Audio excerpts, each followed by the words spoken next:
بسم اللہ الرحمن الرحیم ان الحمد للہ والصلاة والسلام علی رسول اللہ وعلی آلہ وصحبہ اجمعین اما بعد۔ ناظرین کرام، درس حدیث میں آپ شامل ہیں، شریک ہیں۔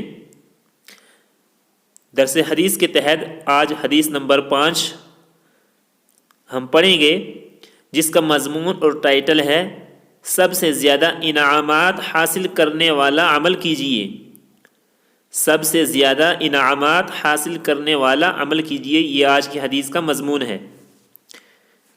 رسول اللہ صلی اللہ علیہ وسلم نے ارشاد فرمایا، اللہ تعالیٰ خود مہربان ہے، یعنی نرمی اور مہربانی کرنا اس کی ذاتی صفت ہے، اور نرمی اور مہربانی کرنا اس کو محبوب بھی ہے، یعنی اس کو یہ بات پسند ہے کہ اس کے بندے بھی آپس میں نرمی اور مہربانی کا برتاؤ کریں، اور نرمی پر وہ اتنا دیتا ہے جتنا کہ درستی اور سختی پر نہیں دیتا ہے، اور جتنا کہ نرمی کے ماں سوا کسی چیز پر بھی نہیں دیتا۔ السلام علیکم۔